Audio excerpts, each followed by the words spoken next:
podcast Empati TV. Nah, kali ini Tia sudah bersama kedua para tokoh Minang nih di Bukit Tinggi. Pastinya teman-teman sudah mengenal ya Inye kita. Kita datangkan kedua tokoh kita ini. Oke. Assalamualaikum Inye. Bagaimana nih kabarnya? Sehat. Alhamdulillah Tia juga sehat. Ceria sekali ya hari ini. Tetap semangat walaupun puasa ya Nyi ya.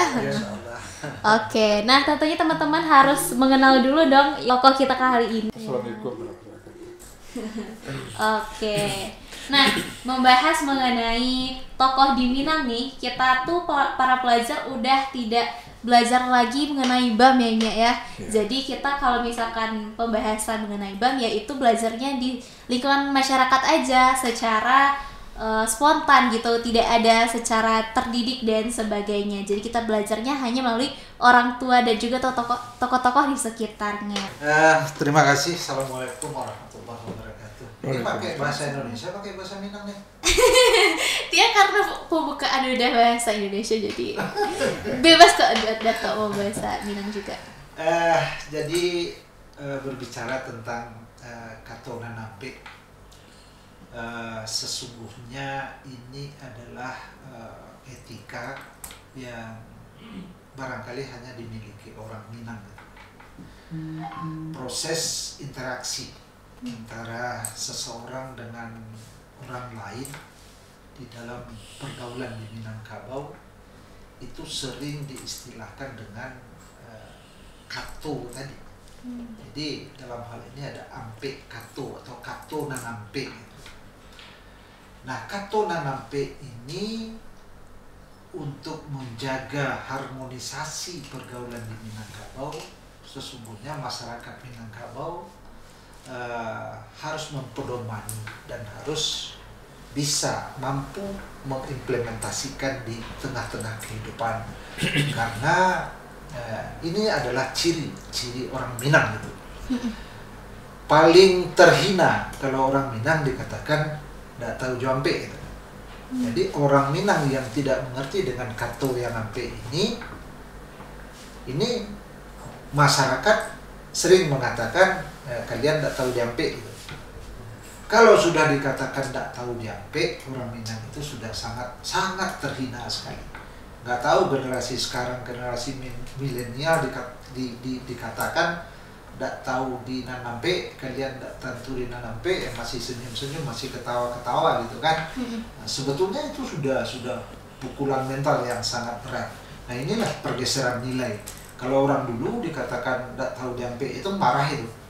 Tapi kalau sekarang anak-anak kenal dan tidak kenal lagi, maka ya biasa-biasa aja ketika ada orang yang mengatakan tidak tahu jampe gitu. Nah, kato nanampe itu ya seperti tadi ini sampaikan bahwa itu adalah tata cara interaksi ya. Ada kato mandaki, ada kato manurun, ada kato mandata, dan ada kato malereng. Nah, kata mendaki itu adalah cara bertutur, cara bersikap dari seseorang dengan orang lain yang lebih tua. Misal anak kepada orang tuanya, murid kepada gurunya, kemenakan kepada mamanya, bawahan kepada atasannya. Nah, jadi ini di Minang diatur sedemikian rupa. Jadi cara berbicara dengan orang yang lebih tua itu tidak sama dengan cara berbicara dengan orang yang seusia atau berbicara dengan orang yang lebih muda. Ketika berbicara dengan orang yang tua, Minang itu mengajarkan bahwa bakato di bawah-bawah, manyamu di lie-lie. Jadi tidak boleh seperti ya sekarang generasi muda kan bergurunya melalui media televisi ya. Sehingga mereka diperlihatkan dengan tontonan-tontonan seorang anak berbicara dengan orang tua yang sudah tidak masuk lagi di tata krama Minangkabau itu. Adat dan agama mengajarkan seperti itu. jangan berkata kasar kepada orang tua gitu kan. Karena ridha Allah itu di atas ridha orang tua gitu kan. Nah ketika kita berkata kasar, kalau agama kan mengatakan saja itu tidak boleh kepada orang tua. Tapi sekarang kita bisa lihat apa yang terjadi. Karena memang anak-anak sekarang bergurunya ke televisi gitu kan. Berkata, berucap, berujar dengan yang tua-tua itu ya punya batasan yang sesungguhnya tidak boleh dilanggar. Nah ketika itu dilanggar, maka orang akan mengatakan kita tidak tahu diambil gitu kan. Tidak terhati, tidak tahu diambil gitu. Nah kemudian kato menurun. Nah, Minang juga mengatur kato menurun, kebalikan yang tadi, dari guru kepada muridnya, dari mama kepada kemenakannya, dari orang tua kepada anaknya, dari kakak kepada adiknya. Nah, seperti itu. Nah, diatur juga. Jadi kalau yang lebih tua itu tidak boleh semena-mena juga, tidak boleh emosi, tidak boleh berkata kasar, tidak boleh juga mengajari murid, mengajari anak tentang hal pribadi di tempat yang ramai gitu. Nah, jadi hati-hati juga yang tua. Yang tua itu alam lapang, alam lawe, padang lapang. Nah, seperti itu. Dan juga yang tua itu harus hati-hati ketika yang lebih tua itu harus hati-hati ketika salah kepada yang muda. Sebab yang muda bisa saja menentang ketika yang tua itu berlaku salah kepada yang muda.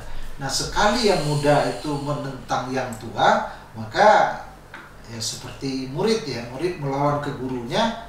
Ketika sempat sekali melawan, maka untuk yang kedua, yang ketiga kalinya sudah tidak ada halangan lagi bagi si murid yang melawan tadi kepada gurunya. Dan bahkan dia ngomong juga ke temannya, mengapa tuan aku guru ada yang melawan ke guru tuh, seperti itu. Nah, jadi hati-hati. Nah, pepatahnya mengatakan hati-hati ya, yang di bawah kok main pok, tirih kok datang dari lantai. Ngerti itu? Tirih datang dari lantai. Galodo kok tibo dari muaro. Jadi artinya hati-hati, jangan sampai nak ketek kok melawan kawak kayak kadang. Kalau salah berucap kayak yang ketek, itu kan yang ketek ya tersinggung ya. Murid kalau dimarahi oleh guru di tempat yang ramai masalah pribadi, di tempat yang ramai masalah pribadi, ya serta merta si murid barangkali membantah apa yang disampaikan gurunya, kan seperti itu. Nah artinya itu jangan sampai terjadi. Kalau tidak hati-hati itu bisa terjadi. Kemudian kato mandata. Kato mandata adalah hubungan interaksi antara seseorang dengan orang lain yang seusia. Nah ini adalah sesuatu yang sangat sensitif. Sebab orang yang seusia itu merasa punya kekuatan yang sama. Jadi bagi para siswa dengan teman-teman hati-hati. Jadi dengan teman-teman itu pelihara semua, ya. Jangan berkata kasar, jangan mencaci. Sebab sekali mencaci teman, maka si teman pun akan mencaci kita. Karena ini seusia. Ya mohon maaf, misalnya si A memanggil si B dengan sebutan salah satu warga di kebun binatang gitu kan. Maka si B akan memanggil si A lagi dengan panggilan yang salah satu warga juga di kebun binatang. Nah, akhirnya akan terjadi sesuatu yang tidak diinginkan. Nah, jadi hati-hati. Ini yang paling sensitif, yang sangat perlu dijaga. Kemudian kato malereng. Kato malereng itu adalah hubungan sosial atau hubungan sopan santun, hubungan interaksi antara seseorang dengan orang lain dalam suasana sagan menyagani. Seorang mertua dengan menantunya, ipar dengan besannya, sumando dengan mamak rumahnya. Jadi itu tidak bisa disamakan dengan yang lain juga. Nah, cara berbicara dengan Kato Malereng ini adalah dengan petuah, dengan kiasan, dengan petiti gitu kan, dengan pemisalan. Jadi tidak bisa serta-merta saja seorang mertua berbicara seenaknya kepada menantunya gitu kan. Sebab orang Minang itu sangat punya sangat sensitif. Ketika mertua mengatakan misalnya ada kucing ya, kucing aku lalu sih gitu kan. Nah, menantunya yang kebetulan sedang tidur juga, nah itu sangat merasa bahwa ucapan itu ditujukan ke dia gitu. Jadi seperti itu. Jadi ini adalah tata krama. Kato Nanampe itu tata krama. Itu ciri orang Minang yang sekarang sudah nyaris hilang gitu kan. Karena memang seperti tadi, keluarga tidak punya kesempatan lagi, seolah-olah tidak punya kesempatan lagi. Yang seharusnya pendidikan pertama itu kan di rumah tangga. Makanya generasi yang dulu, generasi kami, generasi beliau, itu masih seperti itu. Orang tua masih punya waktu, masih mau dan punya waktu untuk mengajarkan anak-anaknya. Banyak waktu dan kesempatan, banyak momen makan bersama misalnya. Kalau dulu makan bersama itu setidaknya dalam sehari itu 2 kali. Tapi sekarang jarang sekali seorang anak bisa makan bersama dengan orang tuanya. Nah, jadi suasana ini sudah berubah karena tuntutan zaman barangkali ya. Si anak sibuk dan orang tua juga seperti itu, sehingga momen yang seperti ini sudah hilang, sehingga tidak banyak lagi yang mengupayakan untuk melestarikan budaya yang sangat berharga ini. Ini adalah harga diri orang Minang sesungguhnya. Sebab ini katakan tadi, orang Minang kalau tidak tahu di Nanampe sesungguhnya bukan orang Minang. Jadi seperti itu ya. Jadi begitu ya guys ya, kalau misalkan kita orang Minang itu udah dari dulunya tuh diatur bagaimana tata krama, sopan santun dan sebagainya. Dan itu yang sudah mulai pudar dan bahkan nyaris hilang. Nah bagi teman-teman Tia, tolong simak videonya ya, karena kalau misalkan gak disimak, gak dipraktekin, berarti kita bukan orang Minang yang sesungguhnya. Malu dong sama masyarakat di luar sana yang taunya kalau misalkan orang Minang tuh beragam, yang orang Minang tuh hebat dan sebagainya. Kita tuh harus membuktikan juga ini loh kita Minang sesungguhnya. Oke. Lalu lanjut ada juga Dua Baleh Sumbang ya. Iya, Sumbang Dua Baleh. Lalu apa itu Sumbang Dua Balehnya? Lanjutannya ya. Barangkali nanti ini ya Datuk Mangkutolam akan menambahkan ya. Sumbang Dua Baleh itu adalah sesuatu 12 hal yang tabu untuk dilakukan di Minangkabau ini gitu kan. Dan sebagian diantaranya tadi sudah masuk di Kato Nanampe gitu.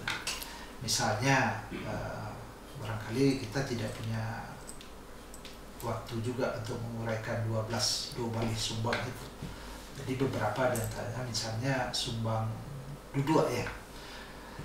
Sumbang Duduk misalnya kepada remaja putri, kepada wanita, kepada perempuan itu salah atau sumbang ketika duduk itu dengan orang lain atau dengan laki-laki yang bukan muhrimnya. Duduk di janjang, di tangga. Duduk di apalagi itu. Duduk dengan cara duduk yang tidak sesuai dengan kodratnya gitu kan. Sehingga ini disebut sumbang duduk. Nah, kemudian ada lagi sumbang diam. Sumbang diam itu maksudnya diam itu bukan tidak berbicara gitu kan, tapi diam itu tinggal, berdiam di mana gitu kan. Nah, artinya seperti itu. Jadi sumbang diam itu seorang perempuan di Minangkabau akan sumbang kalau berdiam bersama-sama dengan laki-laki yang bukan familinya.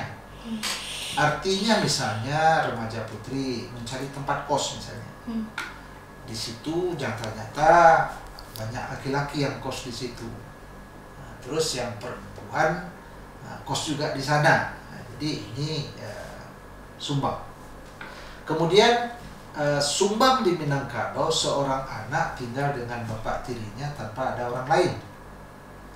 Jadi kalau mohon maaf ada bapak tiri, kita serumah dengan bapak tiri, tidak ada orang lain gitu kan. Nah ini di mata orang lain ini sangat bermasalah gitu. Dan kemudian bagi remaja putra dan remaja putri, sumbang untuk diam, untuk duduk, untuk tidur di kamar orang tua. Nah, itu sudah tidak boleh lagi. Itu sudah dikatakan itu sumbang. Kemudian sumbang tagak. Sumbang tagak juga seperti itu ya. Yeah. Sumbang tagak dengan laki-laki lain yang bukan famili, tagak di tempat yang ketinggian, yang perempuan dilarang itu berdiri di tempat yang ketinggian. Kemudian tegak di tempat-tempat yang sepi gitu kan, itu juga dilarang. Kemudian sumbang bakato artinya berbicara seperti kato nanampik tadi gitu kan. Jadi jangan berkata-kata kotor, jangan berkata-kata ya mohon maaf berbau porno gitu kan, jangan ya seenaknya berbicara ke sana kemari gitu kan, apalagi seorang perempuan. Jadi sumbang dobale itu lebih mengajarkan untuk perempuan, walaupun dikaitkan juga dengan anak yang laki-laki. Barangkali demikian dia. Kalau perlu ditambahkannya. Terima kasih ya. Jadi sesuai yang disampaikannya tadi, sumbang itu dulu saya katakan di Minangkabau belum salah. Ini sumbang baru. Kalau kecil orang kini norak, tidak etis, tidak pantas. Jadi salah satu yang dikatakannya tadi, apakah sumbang dobale, apakah berkatuan nampe itu, kan ciri khas orang Minang. Kalau sumbang awak mengecek, sumbang awak berkata, orang kecilan tidak berada kalau. Apalagi awak sebagai seorang wanita. Ini sumbang duduk, aciknya tadi. Sebenarnya seorang wanita itu duduknya bukan berselo. Dia duduk bersimpuh. Memang dia ada bersimpuh. Apa kita banyak aja sekarang? Dia duduk, di orang tuanya sedang nonton TV. Duduk aja dia duduk sana ya. Tidak pantas. Itu sumbang namanya. Sekarang yang kita tonton itu tidak wajar. Tidak wajar kalau gitu dengan duduk dengan orang tua untuk menonton itu. Kita lihat kecilnya tadi, sumbang korena, kelakuan. Bagaimana kita seorang orang Minang itu yang berserikat adat dalam siagama, Pak Korena itu betul-betul tahu dengan Eren Jogendeng. Baru yang kejadian kita singgung Jawa. Lalu sampai Narami dan jalan semalam lalu saja, Pak Korena di situ. Nya, ambak lalunya sampai capeknya. Sekarang itu tak pakai gini lah. Kadang awak pulang dari sekolah ke rumah anak-anak, pulang sekolah kadang bergerombol-gerombol. Nak tentu anak orang-orang kata singgung. Mungkin orang tua tu perlu dibantu, mungkinnya sedang capek berjalan. Sementara kebagi-gagi berjalan, tersinggung oleh jatuhan. Yang tak kalah penting dia sumbang berjalan itu, sumbang di jalan. Sumbang di jalan. Kadang-kadang ya maaf berusaha kini Bapak Ibu anak-anak kami, kita diberikan oleh orang tua satu sepeda motor kan namanya kendaraan untuk pergi sekolah. Kita salah gunakan. Salah satunya kadang-kadang ini mencari kendarpotnya buka, dirubahlah bentuknya. Orang tua kendaraan yang ada di rumah itu kadang untuk transportasi. Kita gunakan untuk hal yang kita inginkan. Kalau dibuat ceper rodanya itu bagi orang tua kan pakai orang jago gitu. Jadi ada etika. Dia orang Minang itu punya etika, sopan dan santun. Bagaimana kita harus sopan dengan orang tua, santun dengan anak kecil. Itu masuk ke nampak itu, begitunya tadi itu. Jadi hati-hatian orang Minang itu berbicara. Begitunya tadi kan, orang tua mengejek ke anaknya itu harus hati-hati. Jangan sampai terlongsong mengejek. pantang ngok mama, pantang ngok datuk, mahari macam tanah tidak boleh di Minangkabau. Dia santun yang cek kena tu kemelakan. Pantang ngok, ada yang kuan mama ngok. Siapa ada yang dua peruang ngok. Tidak pantas itu. Dia punya ilmu. Anak-anak punya ilmu. Ini perajalah di lingkungan masyarakat. Jadi gunanya tak lain tak bukan baik Pusumando Balai maupun Katun Nampe itu baguno dawa di kehidupan bermasyarakat, apalagi bernegara. Orang datang ke kampung awak dari jauh, misalnya dari luar negara, berkata dengan yang baik dan sopan. Itu budaya orang Minang. Budi dan daya. Budi itu kelakuan, etika, moral, daya tingkatan, pikiran. Bagaimana kita moral dengan pikiran kita satukan? Itu yang dikatakan orang Minang yang punya etika. Ini kecilnya tadi mulai hilang itu. Jadi kami menghimbau kepada anak kami, mari sama kita jaga. Mungkin Semando Balai bisa kita baca, tapi yang intinya betul, bagaimana sebagai seorang anak Minang itu punya etika dan moral, punya budi pekerti yang ikhlas, jujur, akhlak yang mulia. Itu tujuan sebetulnya dari itu. Jadi ini telah temurun kita nikmati, kita sudah kita belajar dengan nenek mama kita, sudah belajar dengan lingkungan kita, dan lagi dengan kita mempelajari, istilahnya memahami tentang Sumbangdo Balai maupun Katun Nampe, kita bermasyarakat akan terpakai. Karena adat dan Minangkabau itu bersandingkan kepada agama. Kaulah ma'rifah, kaulah syaridah, yang sadik. Ya kuncinya itu kita jujur dan ikhlas. Insya Allah kita diridhoi Allah Kuasa. Saya kira itu tambahan. Oke. Iki boleh bertanya ya? Iya. Tadi mengenai sumbang taga. Iya. Wanita itu tidak boleh berdiri di ketinggian. Salah satu contoh nih, kalau misalkan wanita itu berdiri di atas panggung misalnya, kan lebih tinggi ya daripada penonton, itu apakah masih sumbang di Minang? Kalau di Minang itu sudah pasti sumbang ya, pasti sumbang. Karena memang wanita itu bukan sesuatu yang harus dipertontonkan. Jadi Minang mengajarkan seperti itu. Wanita itu ditempatkan di posisi yang sangat mulia di Minangkabau, sebagai limpapeh rumah dan ladang, sebagai bundok kandung. Jadi tidak sebuah barang yang murah gitu kan, perempuan itu di Minangkabau. Jadi mempertontonkan itu tuh yang tidak boleh, walaupun sesungguhnya sekarang ya di panggung sudah seperti itu gitu kan. Tapi kami tidak berbicara itu ya. Di tambahan mungkin sampai ini tadi. Memang kodratnya seorang wanita itu kan demikian. Tapi kadang-kala kalau memang itu terdesak di waktu, memang itu profesi yang kita jalani. Sekiranya ada orang tua yang duduk di bawah, kita mohon maaf nih. Salam di bawah, mohon maaf nih, kami kira kandung nih. Ada etikanya. Kemudian kalau kita di panggung, nih salah satunya itu sumbang berpakaian. Iya. Bagi kriteria tidak gini anak-anak muda berpakaian gini itu. Apa kau menutup aurat tuh, menutup aurat tuh, membungkus aurat. Sudah menutup berpakaian tapi telanjang. Nah, sama dengan itu membungkui kedua itu. Dia anak-anak kami dari SMP 4 ini, SMA 4 yang dikatakan membungkui, kita melihat mayat hidup, mayat. Orang mungkin mayat juga yang kapan, itu sama membungkui namanya itu. Apa yang kita lihat? Nampak seluruhnya, tangannya dilipat, kakinya terbujur nampak, kaki kepala dipotong nampak. Jadi kalau kita sebagai seorang wanita, kalau membungkus sama dengan itu. Nampak liku-liku tubuh kita. Di ajaran agama nggak boleh. Itu aurat seorang wanita. Di adat istiadat Minangkabau, sumbang namanya. Sumbang berpakaian.